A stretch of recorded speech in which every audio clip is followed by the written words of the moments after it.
Hello everyone, welcome to my YouTube channel. तो आज हम लोग इस टॉपिक पे बात करेंगे कि गेट और एमबीए दो एग्जाम अगर हम देने के लिए एलिजिबल हैं तो हमें कौन सी एग्जाम देनी चाहिए और किससे हमारा फ्यूचर और अच्छा हो सकता है। यहाँ पे गेट और एमबीए दोनों ग्रेजुएशन के बाद देने वाली एग्जाम्स हैं, यानी कि ये एग्जाम्स देने के लिए आपको ऑलरेडी ग्रेजुएट किसी सब्जेक्ट में किसी डिसिप्लिन में होना चाहिए। गेट जनरली इंजीनियर्स देते हैं और ये एक रिक्वायरमेंट भी है, मतलब इंजीनियरिंग आप किए हैं तभी आप गेट दे सकते हैं। और एमबीए का एग्जाम एक जनरलिस्ट एग्जाम है, ये इंजीनियर या कोई और डिग्री अगर आपने परस्यू किया है तो भी आप एमबीए दे सकते हैं। तो ये एक जनरलाइज्ड एग्जाम है, ये एक स्पेशलाइज्ड एग्जाम है। तो बेसिकली फॉर स्पेशलाइजेशन ही इंजीनियर्स अपने आप को, फॉर एग्जांपल आपको मास्टर्स करना है, एमटेक करना है, तो टेक्नोलॉजी में और स्पेशलाइजेशन के लिए एग्जाम्स को देखा जाता है। और यहाँ से जो जॉब्स भी लगती हैं पीएसयू में, पब्लिक सेक्टर ऑर्गेनाइजेशंस में, वो भी टेक्निकल होती है। तो बेसिकली इंजीनियर्स के लिए ही वो जॉब्स होती है मोस्टली। और एमबीए आप जानते हैं मैनेजमेंट ऑफ बिजनेस एडमिनिस्ट्रेशन। तो ये जनरलिस्ट है, ये एक जनरलिस्ट डिग्री है जो कि इंजीनियर्स भी इस डिग्री को परस्यू कर सकते हैं और जो लोग नॉन इंजीनियर्स हैं किसी और डिग्री में इनरोल्ड है वो भी कर सकते हैं। चलिए let's start with this video. तो गेट क्या है? तो बेसिकली इसका फुल फॉर्म है graduate aptitude test in engineering. नाम में ही इंजीनियरिंग है तो यहाँ पे आप के मोस्टली ये इंजीनियर्स ही देते हैं। मोस्टली क्या, इंजीनियरिंग के लिए, इंजीनियर्स के लिए ही ये एक बहुत अच्छा एग्जाम है, जिस एग्जाम को क्लियर करके वो higher studies MTech MS PSU पे जॉब भी वो पा सकते हैं। तो हायर स्टडीज भी वो कर सकते हैं, पीएसयू में वो जॉब भी पा सकते हैं। और यहाँ पे फोकस कोर इंजीनियरिंग होता है। इसके बाद अगर हम एमबीए की बात करें तो ये मास्टर्स ऑफ बिजनेस एडमिनिस्ट्रेशन होता है कि कंपनी में बिजनेसेस कैसे रन होते हैं, कैसे हम एक टीम को मैनेज कर सकते हैं, कैसे मार्केटिंग डिवीजन काम करती है, फाइनेंस डिवीजन किसी टीम का कैसे काम करता है। ये ये एमबीए में वो सब चीजें लोग सीखते हैं। और ये बेसिकली यहाँ पे बहुत सारे एंट्रेंस एग्जाम होते हैं, CAT XAT GMAT, but most probably यहाँ पे कैट से ही आपको जो टॉप प्रीमियर आईआईएम्स मिल सकते हैं, मतलब कैट से ही वो आईआईएम के दरवाजे खुलते हैं, जो टॉप कॉलेजेस होते हैं, बीस जिन्हें टॉप बी स्कूल्स भी बोलते हैं। यहाँ से आप कॉर्पोरेट लीडरशिप में जा सकते हैं और ये बिजनेस एंड मैनेजमेंट में फोकस है। तो क्या गेट से आप कॉर्पोरेट लीडरशिप में नहीं जा सकते? हम लोग समझेंगे, दोनों एस्पेक्ट्स को समझेंगे। तो अब सबसे इम्पोर्टेंट, गेट से आप कहाँ जा सकते हैं और एमबीए से आप कहाँ जा सकते हैं।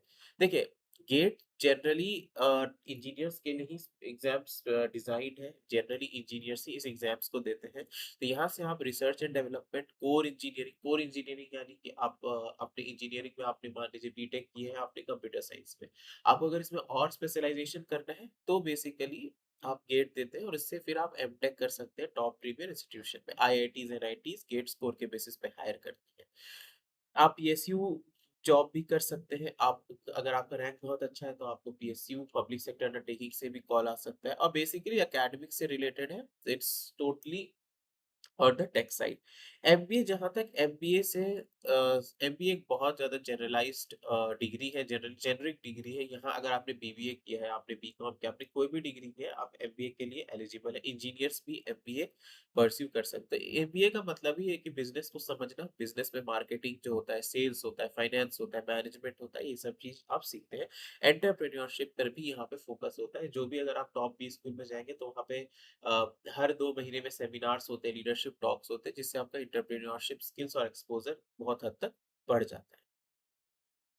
सैलरी एक्सपेक्टेशन, तो सैलरी एक्सपेक्टेशन अगर आप देखिएगा तो यहाँ पे गेट में जो पीएसयू में 6 टू 12 है, इस फिगर को देख के आप बुरा मत मानिए, एक्चुअली में 6 टू 12 ही नहीं होता है। एक्चुअली में आजकल 18 टू 20 टू 25 तक भी मिल जाता है। अब बेनिफिट्स बहुत होते हैं, ये ऑलमोस्ट परमानेंट जॉब होता है। अगर आपने कोई करप्शन नहीं किया है, अगर आपने बहुत खराब कोई बिहेवियर नहीं किया तो आपको नहीं हटाते हैं। एमटेक के बाद अगर आप प्राइवेट सेक्टर में जाते हैं तो डेफिनेटली, अगर आपने आईआईटी एनआईटी से प्राइवेट सेक्टर, आईआईटी एनआईटी से जॉब के आपने एमटेक किया है तो प्राइवेट सेक्टर्स में भी आपको बहुत अच्छा 50 लाख प्लस तक का भी सैलरी आपको यहाँ मिल सकता है। और रिसर्च और ये सब चीज है ही, और ग्रोथ जो है आपका स्टेडी एंड स्टेबल ग्रोथ है।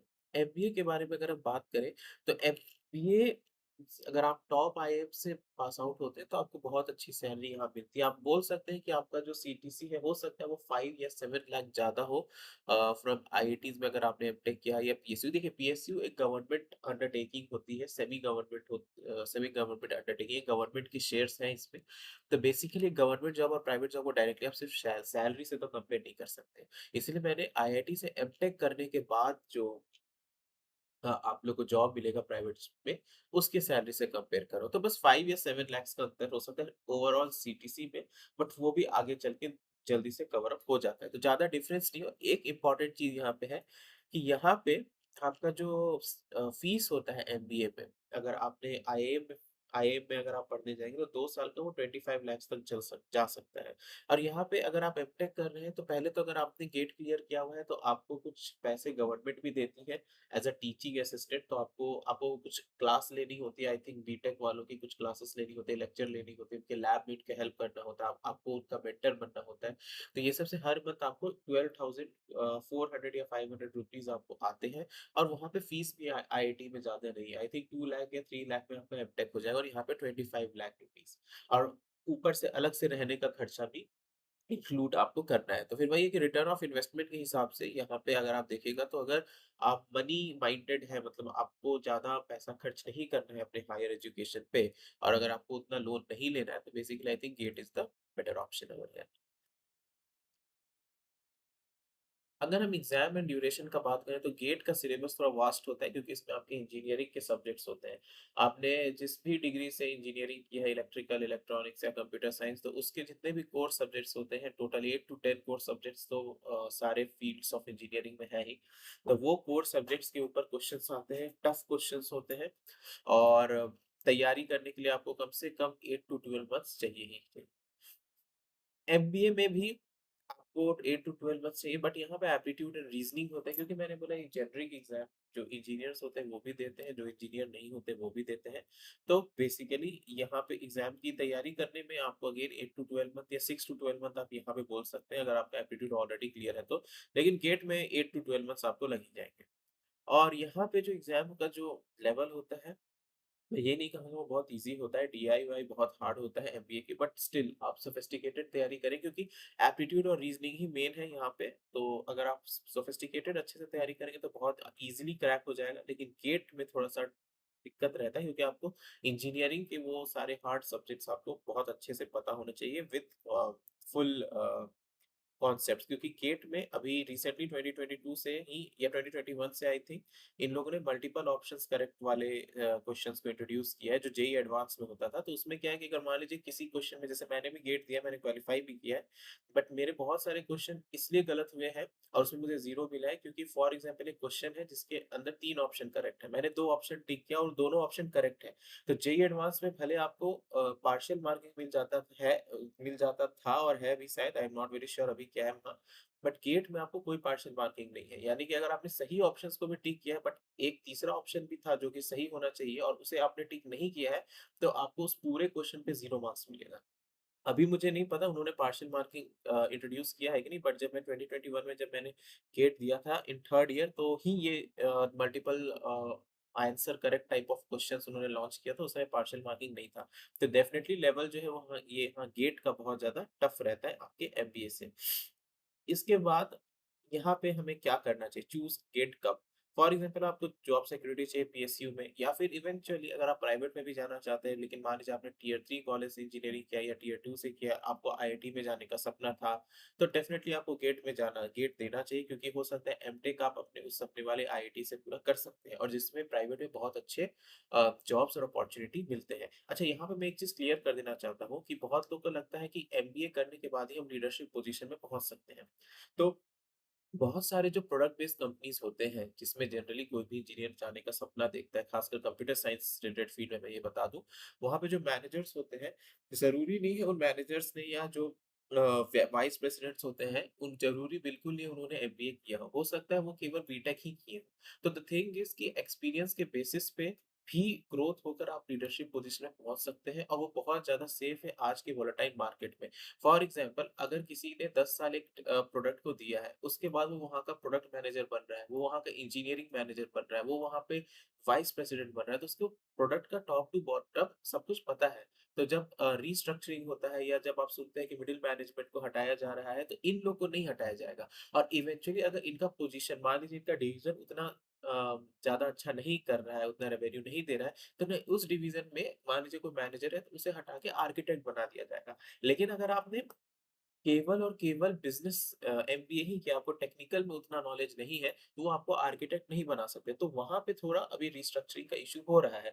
डेफ़िनिटली वहाँ पे बहुत अच्छे जॉब है, इन्वेस्टमेंट बैंकर ये सब के, बट अगर आप टेक जॉब्स में देखें, तो टेक जॉब्स में एमबीए का उतना नीड नहीं है क्योंकि क्योंकि मैंने इंडस्ट्रीज़ में काम किया है, मैं कर भी रहा हूँ इंडस्ट्री में काम, तो मैं आपको इंडस्ट्री की बात बता रहा हूँ। इंडस्ट्री में अगर आपने एमबीए नहीं किया है, इसका बिल्कुल मतलब नहीं है, आप एक डिसेंट लीडरशिप पोज़ीशन तक नहीं पहुँचेंगे, ऐसा बिल्कुल नहीं है। अब बहुत लोग क्या करते हैं, वो 10 साल 15 साल काम करने के बाद एग्जीक्यूटिव एमबीए कर लेते हैं। तो उससे क्या है कि उनके पास टेक्निकल नॉलेज भी है, भंडार है टेक्निकल नॉलेज का और उनके पास मैनेजमेंट का नॉलेज भी आज आ गया है। और हालाँकि जब आप काम करते हैं, जब कोई जैसे ये स्पेसिफिक रोल्स है इंजीनियरिंग मैनेजर, प्रोडक्ट मैनेजर, पहले ही प्रोडक्ट ओनर भी कुछ कहीं-कहीं रोल है।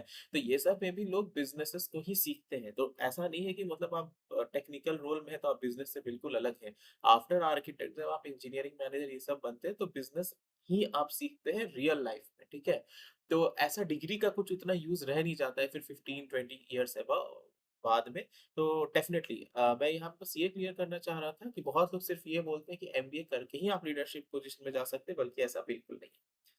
तो आइए और एमबीए आपको कब करना चाहिए? डेफ़िनिटली लीडरशिप रोल एमबीए से बहुत अच्छा से आपको मिल सकता है, लेकिन ऐसा नहीं है कि गेट में खासकर कंप्यूटर साइंस ब्रांच में भी मिल सकता है बेसिकली, ठीक है? ऐसा नहीं कि वहाँ पे नहीं मिलता है। फास्ट ग्रोथ होता है, बिल्कुल सही, पीपल स्किल्स आपका अच्छा हो जाता है और क्योंकि बहुत सारे आईआईएम के बहुत सारा एलुमनी में नेटवर्क है, तो आपको एंटरप्रेन्योरशिप का हेल्प मिलता है। बट अगर आप गेट करके एमटेक भी कर रहे हैं, तो वहाँ पे भी आपको एलुमनी नेटवर्क किसी भी आईआईटी का मिल जाएगा, जो कि आपको सपोर्ट करेंगे एंटरप्रेन्योरशिप एटसेट्रा या स्टार्टअप। तो ज़्यादा डिफरेंसेस इसमें नहीं है। अब फॉर एग्ज़ाम्पल हालाँकि अगर हम गेट और एमबीए को बस कंपेयर करें तो सबसे इम्पोर्टेंट यहाँ पर एक चीज़ समझने का है कि गेट आपका टेक्निकल साइड में पूरा ओरिएंटेड है, क्योंकि गेट एक इंजीनियरिंग के लिए ही एग्ज़ाम है, तो ये डेफ़िनेटली यहाँ पे और स्पेशलाइज़ेशन और टेक्निकल और कोडिंग अगर आप कंप्यूटर साइंस से हैं, अगर आप किसी भी और पर्टिकुलर इंजीनियरिंग फील्ड से आपने गेट किया है, तो आपको अपने ही डोमेन में काम करना होगा। बहुत लोग चाहते हैं कि वो अपना डोमेन चेंज करें, बहुत लोगों को कोडिंग पसंद नहीं आती है, बीटेक करने के बाद उन्हें लगता है उन्हें कोडिंग एज़ अ बर्डन लगता है। तो अगर आपको अपना डोमेन चेंज करना है, तो डेफिनिटली आप एमबीए कर सकते हैं। Otherwise GATE is best for engineers, आपको अगर इसमें और स्पेशलाइज़ अपने डिग्री अपने फील्ड में करना है तो। और एमबीए जनरली होता है मैनेज करना बिज़नेसेस को, इससे आप इन्वेस्टमेंट बैंकिंग ये सब में जा सकते हैं। बट अगेन एमबीए में भी बहुत सारे फील्ड होते हैं, जैसे कि मैंने बताया मार्केटिंग होता है, कंसल्टिंग होता है, फाइनेंस होता है, तो आपको ये चीज़ देखना होगा कि आपको इसमें किसमें इंटरेस्ट है। तो मेजॉरिटी ऑफ इंजीनियर्स जो कि एमबीए लेते हैं, करते हैं, मेजॉरिटी की मैं बात कर रहा हूँ, बहुत लोग डेफ़िनेटली उनमें पैशन होता है इसलिए वो करते हैं, बट मेजॉरिटी वो इसलिए करते हैं क्योंकि उन्हें जिस भी ब्रांच से उन्होंने इंजीनियरिंग किया है, फॉर एग्ज़ाम्पल उन्होंने कंप्यूटर साइंस इंजीनियरिंग किया है, बट उन्हें कोडिंग में कुछ ख़ास इंटरेस्ट रहता नहीं है, तो अपना करियर को पाइवट करना चाहते हैं। तो ये चीज़ एक चीज़ है। और इसके बाद फाइनली आपका चॉइस, क्योंकि ये आपका फ्यूचर को इम्पैक्ट करेगा। अगर आपको टेक्निकल कामों में काम अच्छा लगता है, आपको टेक्निकल में प्रॉब्लम नहीं है, तो डेफ़िनेटली यहाँ से भी लीडरशिप, जैसे मैंने बोला कि यहाँ से भी आप लीडरशिप रोल्स को बहुत आराम से परस्यू कर सकते हैं। ऐसा नहीं है कि एमबीए का ही मतलब होता है लीडरशिप, बल्कि आप टेक्निकल डोमेन में भी रह के टेक्निकल एक्सपर्टाइज़ लेकर आप लीडरशिप पोज़ीशन तक जा सकते हैं विद एक्सपीरियंस। और एमबीए डेफ़िनेटली एक जेनेरिक टर्म है, मतलब बहुत सारे लोग बहुत सारे अलग-अलग ब्रांचेस और बहुत सारे अलग-अलग डिग्री वाले एग्ज़ाम देते हैं। यहाँ से भी लीडरशिप पोज़ीशन पे आप आराम से पहुँच सकते हैं। बट हाँ, यहाँ पे आपको पता होना चाहिए कि आपको एमबीए के किस फ़ील्ड में एनरोल कराना है। आपको फाइनेंस में इंटरेस्ट है, आपको मार्केटिंग में इंटरेस्ट है या क्या? तो गाइज़ ये वीडियो ये वीडियो जनरली एक कंपैरिज़न था गेट और एमबीए के बारे में। अगर आप लोग को एक और वीडियो चाहिए जिसमें आपको स्पेसिफिक टू गेट या स्पेसिफिक टू एमबीए के बारे में जानना है, तो आप लोग उसे कमेंट कर सकते हैं। आप लोग मेरे ईमेल आईडी पे मेल भी कर सकते हैं। ये वीडियो भी मैंने अपने कुछ सब्सक्राइबर के ईमेल के ऊपर ही बनाया था। उन्होंने मुझे ईमेल किया था कि आप गेट और एमबीए को एक बार कंपेयर कीजिए। आई होप आपको ये वीडियो पसंद आया हो। अगर आपको पसंद आया हो तो प्लीज़ इस वीडियो को लाइक कीजिए, चैनल को शेयर चैनल को सब्सक्राइब कीजिए और इस वीडियो को आप अपने जानने वालों के साथ शेयर भी कर सकते हैं। आई होप आपको ये वीडियो पसंद हो आया हो। मिलते हैं किसी और वीडियो में। Thank you.